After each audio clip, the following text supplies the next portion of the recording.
Olá, seja bem-vindo ao Espaço Aberto para a Saúde.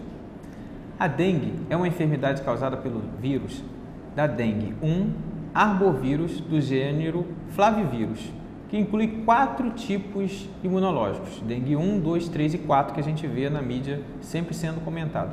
A doença é endêmica no Brasil. Essa enfermidade é caracterizada por dores de cabeça, febre, cansaço e dores pelo corpo inteiro. Já foi conhecida inclusive como a febre de quebra-ossos. O Espaço Aberto para a Saúde de hoje, o tema é dengue.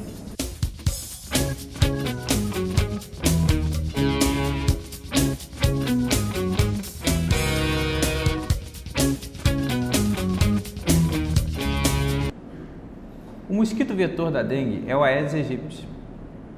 Segundo a Organização Mundial de Saúde, o alto poder de adaptação e multiplicação desse inseto no ambiente não faz deste um inimigo invencível. Em 1955, segundo a OMS, ele chegou a ser considerado erradicado totalmente e eliminado no Brasil, e na América do Sul e parte da América Central, de acordo com essa declaração. Para discutir esse tema de hoje, dengue, nós temos aqui 2 especialistas, a professora doutora Sônia Mares Oliveira Zagni, que é doutora em clínica médica, professora do Departamento de Medicina Clínica da UF, e o médico veterinário Zamir Martins, que ele é chefe do Departamento de Vigilância Sanitária e Controle de Zoonoses do município de Niterói, especialista em vigilância sanitária pela Fiocruz e também em controle de vetores pelo Instituto de Medicina Tropical de Cuba. Sejam bem-vindos, agradeço a presença de vocês aqui no nosso programa. Eu acho que é um programa especial que a gente conseguir reunir assim, pessoas de gabarito relacionado à dengue aqui no nosso município. E eu tenho aqui algumas perguntas iniciais para a gente começar a discutir.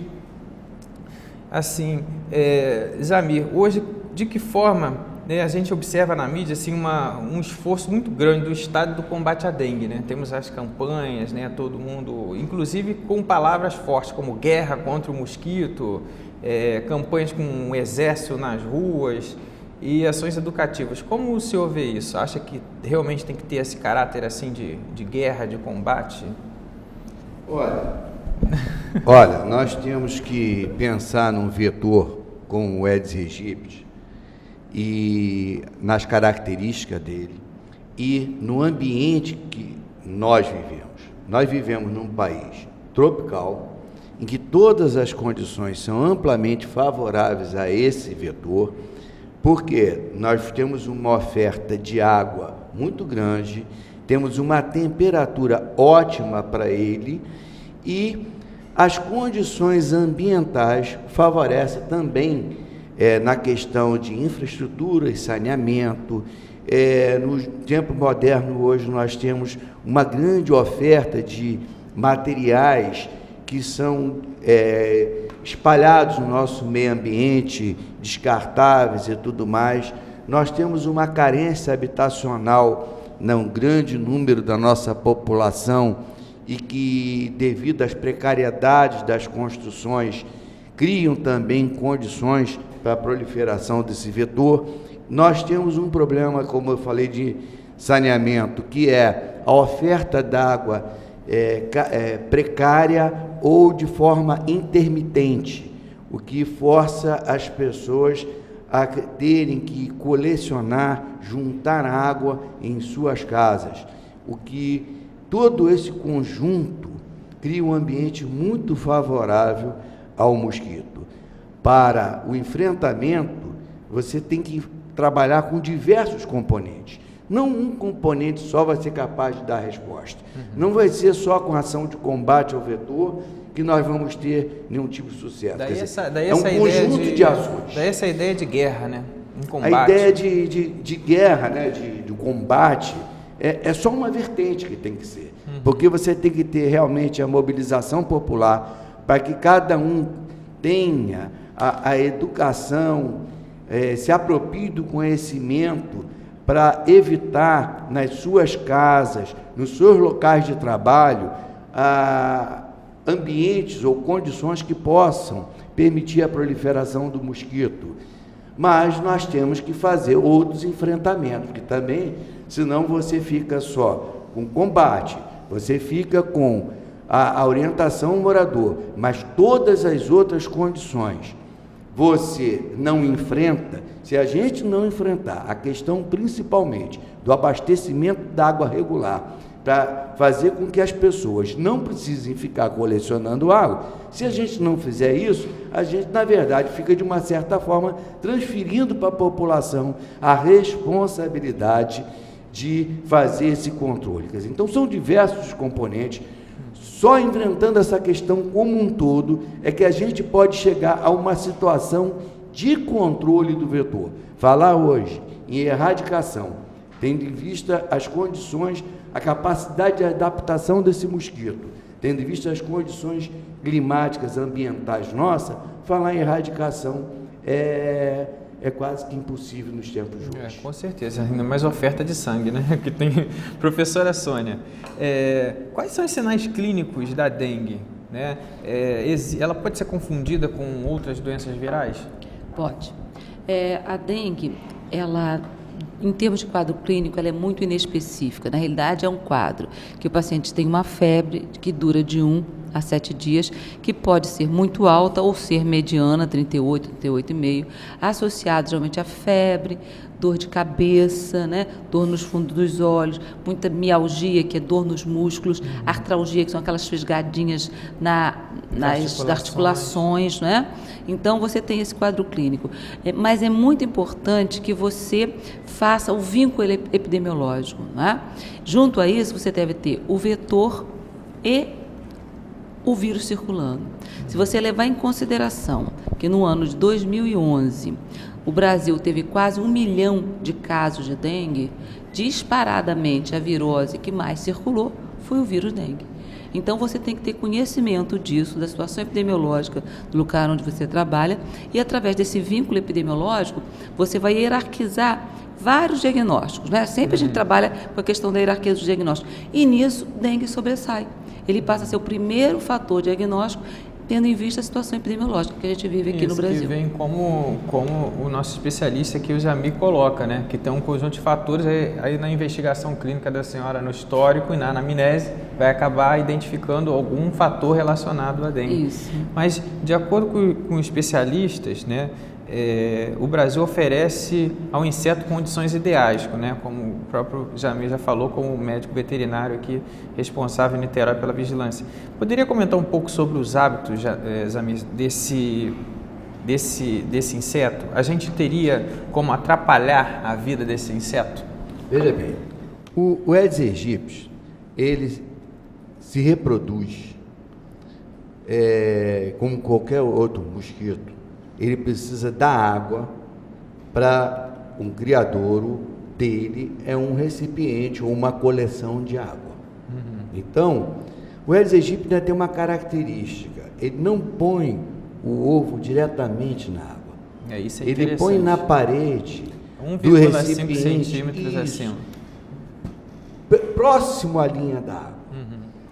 E aquele ovo tem uma capacidade de persistir, resistir, mesmo que você retire a água daquele recipiente, ele está ali até próximo de 400 dias.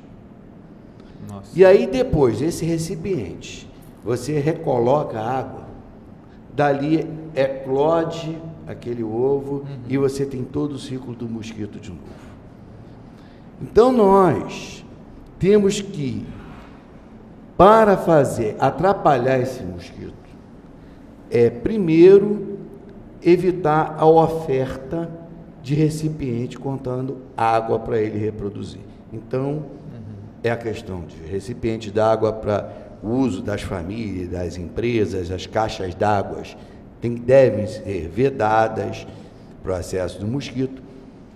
A questão da limpeza urbana nas cidades é fundamental, porque você tem hoje, como eu já disse, a oferta de descartáveis, microcriadouros, que as pessoas jogam às vezes um copinho plástico, uma tampa de uma garrafa, e aquela quantidade de água de uma tampa de garrafa é suficiente para ali produzir alguns mosquitos.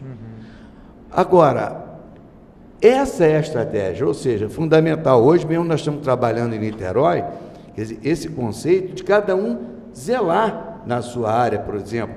Você tem as brigadas de incêndio nas empresas. E nós estamos fomentando aqui que as empresas tenham as brigadas anti-dengue. Porque não pode as pessoas ficarem esperando que o agente da área da saúde é que vá ter que ir a um local e dar conta de um criadouro que esteja na sua casa, que esteja dentro da tua empresa. E também se fala muito do Aedes aegypti, ou do dengue, e aí a doutora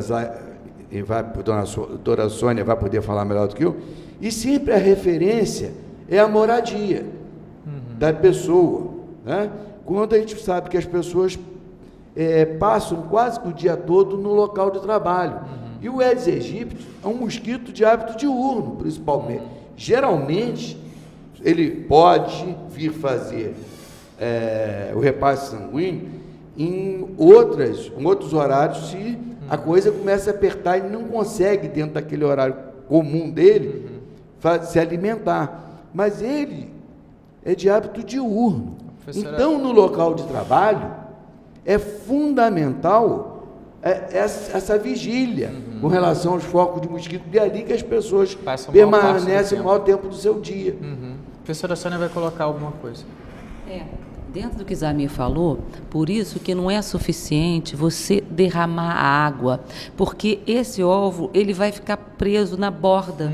Por isso a orientação da vigilância de você passar uma escova, um bombril, alguma coisa, para tirar essa questão do ovo que está ali, porque senão você entornou, um dia chove ou baixa a vigilância, você deixa juntar água de novo, aquilo ali vai virar um criador dentro da sua casa de novo. Então, isso é muito importante, pessoal de casa que está ouvindo a gente, fazer uma ressalva rápida aqui, né, porque a gente está com o tempo apertado, mas que não é só o suficiente, isso a gente não vê na mídia comum, que tem que lavar os invólucros ou recipientes abandonados, eles têm que ser lavados, como a professora coloca, com um bombril ou com uma esponja para poder eliminar.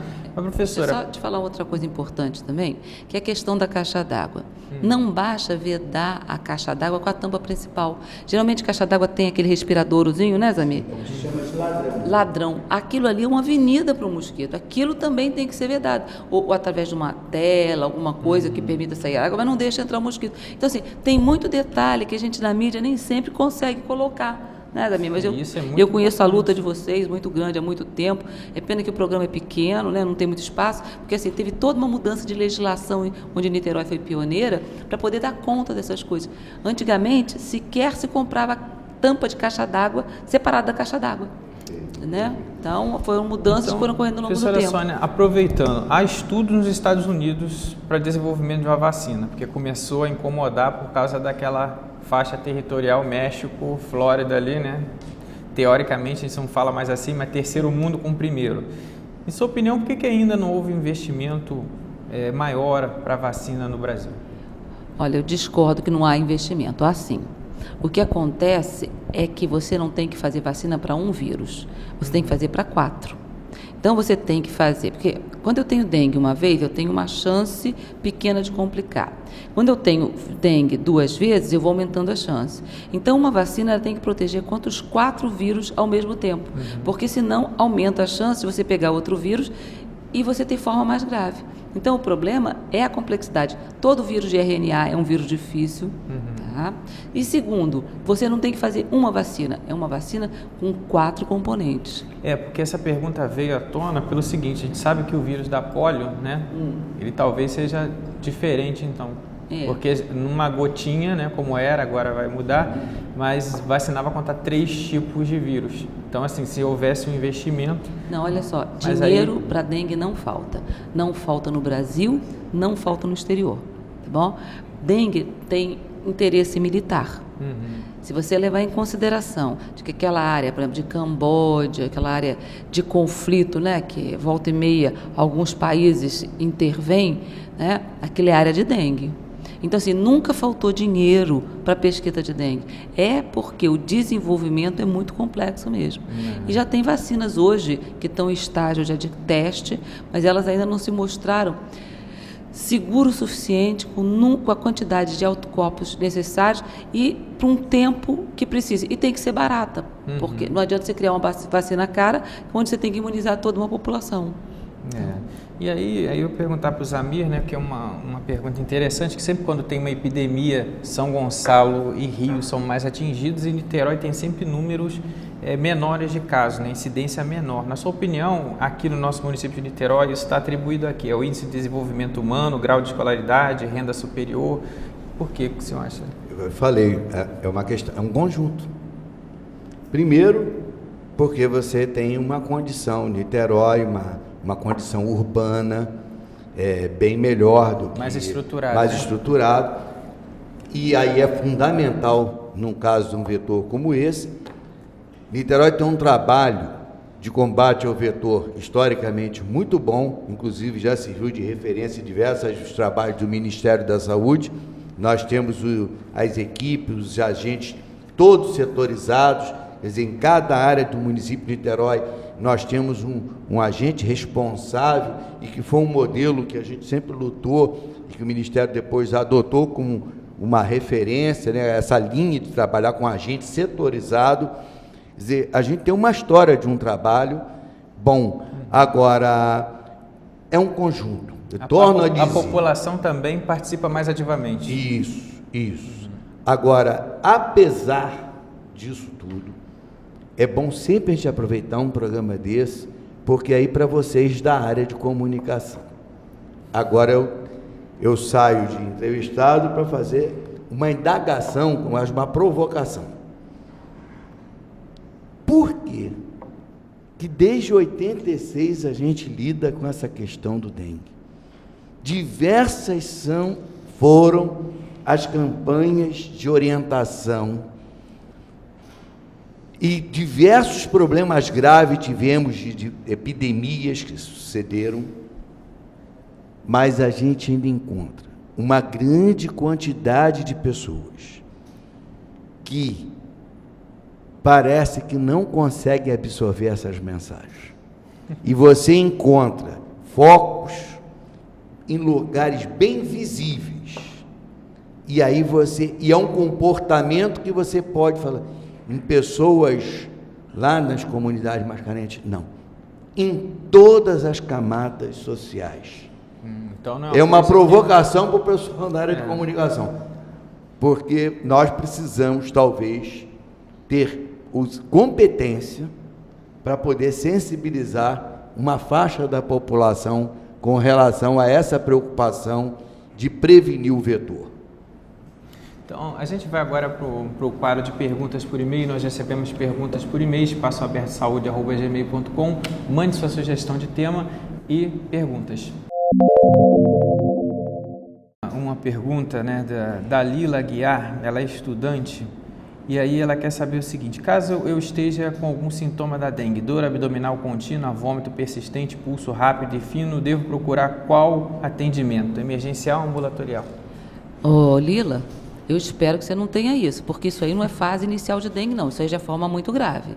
Na realidade, dengue é uma doença que ela se define por detalhes muito pequenos. Então, desde o início, você tem que estar sob acompanhamento médico. E o lugar ideal de acompanhamento é o posto de saúde, a saúde da família. É a atenção básica, é a porta de entrada. Numa situação dessa de referência, você tem que estar dentro de um centro de hidratação. Mas isso não é o quadro inicial da doença. Essa é uma forma grave de apresentação da doença. Temos uma segunda pergunta aqui da Bruna Costa. Ela é acadêmica de cinema e audiovisual. Ela quer saber como os sintomas da dengue comum evoluem para a dengue hemorrágica. Na dependência da sua imunologia, o que faz com que você tenha uma forma branda ou uma forma grave é a sua resposta imunológica. Independente de ter tido dengue ou não. É a resposta que você dá. Então, depende da sua genética, da sua família. A gente brinca que tem dengue grave quem pode, não é quem quer, porque depende de fatores genéticos. Tá? É isso que vai determinar que uma pessoa faça uma forma branda e outra faça uma forma tão grave a ponto dele quase morrer. Uma outra pergunta de Fernanda Cruz, estagiária. Quais são os tipos de dengue? Como surgem os novos tipos? A Até hoje a gente tem 4 sorotipos, tá? Só que cada sorotipo desses, ele é dividido em outras partes. Então, eu tenho, digamos, o dengue 1, eu tenho 5 subtipos. Nossa. Tá? Isso E, também assim, a mídia não coloca. É importante a gente... Porque do ponto de vista clínico, não tem muito valor, porque dá sempre o mesmo quadro clínico. E até hoje a gente só tem esses 4 tipos. Eles não estão mudando. Quem muda muito é o vírus da influenza, da gripe. O vírus da dengue, ele é bastante estável. No Mato Grosso, por exemplo, tem informações de que lá só circulam 3 tipos. No Brasil inteiro só é o único lugar que só está com sorotipo 1, 2 e 3. O resto do país tem até o 4. Não, nós já temos o 4 em Niterói há algum tempo, desde o ano passado. Eu digo assim, nesse estado que eu citei lá... Ah, em Mato Grosso? Mato Grosso, está com 3 sorotipos. É o único estado que tem 3 sorotipos circulantes. São no jornal. Não, olha só, hoje aqui no Rio de Janeiro, a gente tem, no estado do Rio de Janeiro, a gente tem circulando o tipo dengue 1, o 2 e o 4. Aqui no estado do Rio de Janeiro hoje. Não, mas o que eu quis dizer é o seguinte, que o 1, 2 e 3 só tem nesse estado, no Mato Grosso. Lá não tem o 4 ainda. Não, o 4 está chegando. O 4 está começando a dispersar. Então, ele está começando. Está começando. Ele mas chegou por que recentemente. Chegou por aqui, né? Chegou por aqui? Não, não chegou por aqui, chegou pelo norte. Porque ele já circulava há alguns anos na Venezuela. Então ele chegou pela fronteira com a Venezuela. Aí de lá rapidamente veio para cá, já foi para a Bahia, talvez no Ceará, aí ele vai passando. Quer dizer, na realidade, se você estudar dengue, ele segue a rota do comércio. Né? Tanto você tem dengue sempre primeiro nos grandes polos, depois dali você vai pegando as cidades acessórias. Você pegar aqui no Rio de Janeiro, você tem primeiro no Rio, Niterói, a região metropolitana. Depois você pega Campos, Itaperuna, de Campos, Itaperuna, que vai pegar aquelas cidades em volta. Entendeu? Então, dengue tem muito essa coisa também de seguir a rota de comércio, de deslocamento de pessoas. Uma pergunta para o nosso veterinário aqui, nosso querido veterinário convidado. Essa pergunta eu achei bem interessante. Ele é técnico administrativo aqui da UF, Luiz Maciel, ele pergunta: os filhotes dos mosquitos, né, da mãe que sugaram o sangue, né, e está com sangue de alguém com dengue, eles nascem infectados e pode passar a dengue para os filhotinhos? A forma mais comum seria uma geralmente ocorre o inseto se contaminar consumindo um sangue com vírus.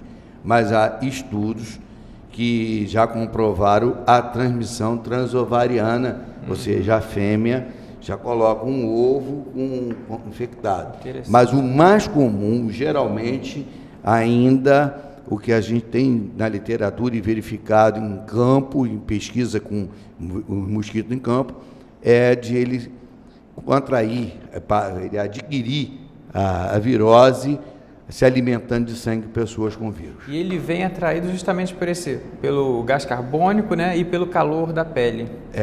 Né? Como os mosquitos da forma geral, né? São os fatores que atraem ele para identificar. Mas é verdade que a luminosidade, ele não gosta, por exemplo, de cor clara, assim, porque é um mosquito de hábito noturno? Não, mas no caso do Aedes aegypti, ele é de hábito diurno. Tá, porque eles sempre colocam assim nas campanhas contra a dengue, falando que esses mosquitos, eles picam geralmente no início da manhã e final da tarde. Isso, no início da manhã e final da tarde. E aí é a questão da proteção do ser. Quer dizer, ele aí vai se abrigar, geralmente, em cantos, ele vai se abrigar em lugares mais escuros, quer dizer, é todo um conjunto de comportamento, né, que aí você precisa que é uma espécie de proteção da espécie, que ele não fica voando à toa, ele voa em busca do alimento. A partir do momento que ele faz a reparto sanguíneo, se recolhe, vai para um canto, escondidinho. Por isso que o melhor criador, o Aedes aegypti, é um recipiente d'água que esteja num canto, num lugar quentinho, escuro, e de preferência escuro. O instinto de defesa é o que faz dele essa força de sobrevivência que ele tem na natureza. Professora Sônia, tem uma pergunta aqui do Francisco Costa, ele é autônomo. Posso tomar algum remédio se eu desconfiar que estou com dengue? Não. A orientação é que você procure uma unidade de saúde, né?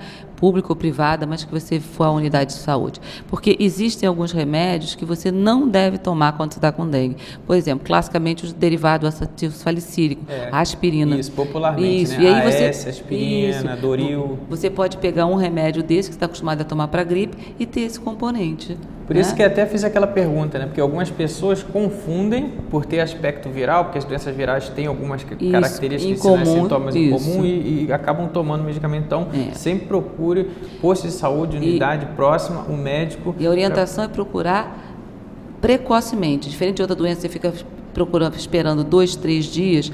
A gente brinca o seguinte: quando você tem virose ou quando você tem gripe, resfriado, o problema é seu. Eu faço o diagnóstico e digo para você, olha, você está com uma virose, que é uma virose respiratória, você vai para casa e se cuida, eu faço orientação. Né? Quando você tem dengue, não. Eu quero fazer gestão de caso. Então, o problema não é seu, o problema é nosso. Eu preciso proteger você. Eu preciso fazer com que você retorne várias vezes ao serviço, porque eu tenho que garantir que a sua evolução vai ser benigna, ou se ela não for benigna, eu tenho que estar o tempo todo tentando reconduzir você para essa situação, tirando você dessa situação de gravidade. Né? E isso tem que ser feito ao longo de várias visitas, vários dias. Então, você com dengue, provavelmente, você nunca vai ao médico tantas vezes. Você vai no primeiro dia que você se sentir mal, você vai. Aí no segundo você volta. No quarto você volta. Você vai ter 4 a 5 consultas durante esse tempo, tá? Isso é importante que a professora Sônia diz, porque como ela mesma colocou, a pessoa com dengue, ela pode ter, independente do sorotipo, ela evoluir para uma dengue muito pior. Gente, tem uma coisa muito importante. Dengue é uma doença que quebra paradigmas. O que a população está acostumada? O que é grave? Doença, febre muito alta, o paciente que está pálido, né? Dengue, o paciente morre de dengue, ele morre sem febre, vermelhinho porque ele hemoconcentra, e ele é um paciente quieto, ele quer morrer, ele quer ficar quieto porque ele não aguenta de tanto desconforto, tanta dor. Então você deixa ele no canto, ele quer que esqueçam dele, e você esquecendo dele, ele morre sem assistência, porque não é um paciente que faça escândalo. E assim, como é que você explica isso para a mãe? O que a mãe faz? Geralmente, ela está com a pessoa está com febre, está passando mal, ela fica em casa, né? Aí, quando o menino melhora, no primeiro dia que ele fica sem febre, ela pede para alguém, ou para um filho mais velho, para uma empregada, ou para a avó tomar conta e sai para trabalhar. E esse dia pode ser o dia de maior risco dessa criança, pode ser o dia que ela vai morrer. Entendeu? Então, a gente tem que transmitir também essa mudança de paradigma que existe na dengue. Zamir, em 1 minuto, o que você considera um grande desafio de combate à dengue no nosso país hoje? Sucintamente, para a gente fechar o programa. O grande desafio, além de todo o esforço, nós já falamos dos diversos componentes, é realmente sensibilizar as pessoas para que tenham a noção exata da gravidade dessa doença e a clareza de que ela só ocorre porque tem um vetor que faz a sua transmissão. E que, com esforço, pelo menos nós podemos minimizar a infestação dele e, portanto, reduzir o tamanho dessas epidemias ou o tamanho da transmissão da dengue. Professora Sônia, por favor. O nosso grande desafio é reduzir a mortalidade. O país, esse ano, fechou uma mortalidade entre 4% e 6% das formas graves, quando o esperado é menos de 1%. Então, nosso grande desafio é treinar todo o mundo da saúde, seja técnico de enfermagem, enfermeiro e médico, para trabalhar todo dentro do protocolo, que com isso você é capaz de jogar essa mortalidade de 6% para 1%, para menos de 1%. Esse é o nosso grande desafio hoje. E a gente viu também, como a gente começou falando dessa declaração do OMS, mas hoje nós temos condições ambientais, como o Zamir coloca e a professora Sônia coloca, que favorecem muito mais ao mosquito do que na década de 50. Então a gente está numa outra situação, numa outra vertente, um novo mundo, novo milênio. Então, assim, eu agradeço aqui a presença da professora doutora Sônia, que ela é especialista, é clínica, e também do nosso super especialista que veio de Cuba. Também, eu sei, mas aí estou brincando, né? Da UF. Formado na UF, mas aqui fez especialização em Cuba, que trouxe para a gente uns conhecimentos lá do Instituto de Medicina Tropical. Eu agradeço a presença de vocês, e foi muito bom o nosso papo.